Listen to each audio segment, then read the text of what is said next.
Welcome again mga kalasa. So magluto tayo ngayon ng paksiw na isda. Yan guys. So narito na yung ating paksiw na dalagang bukid. So ready na yung ating napakabango ng amoy ng paksiw. So ito lang yung ating ginamit na mga sangkap. Yung sibuyas. Nilagyan ko ng kamatis kasi kakainin naman natin agad eh. Tsaka okra.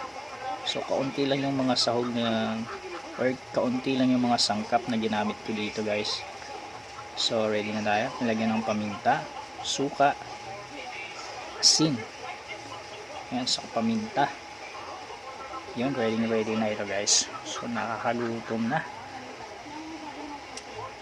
Antayin na natin to ng ilang mga segundo pa and then ihain na natin. Tapos kakain na tayo. Okay, takpan muna natin. Mag-antay lang tayo ng ilang mga segundo.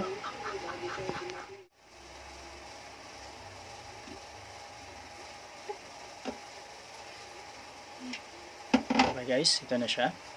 So ihain na natin at ilipat natin sa isang serving bowl. Okay. Dito lang natin ilagay sa mababaw na plato.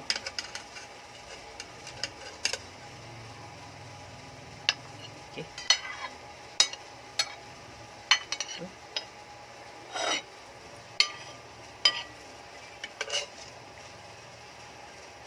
Sarap. Ang bango.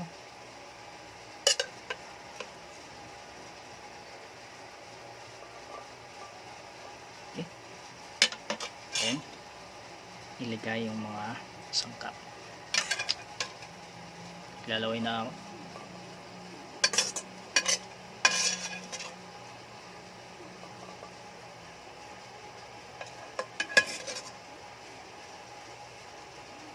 Alright.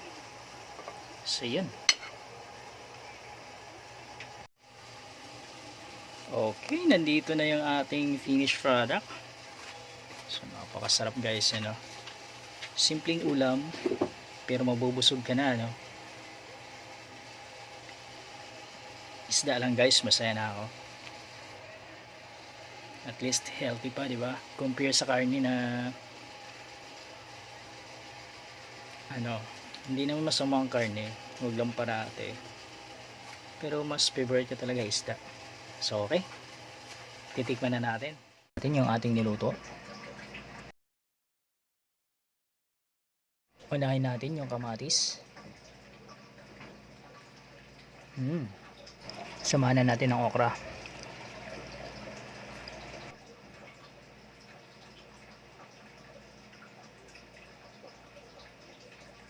Masarap, ayos. Gusto ko to, kahit isda lang ayos na. Alright, hanggang sa muli. Maraming salamat sa iyong panonood.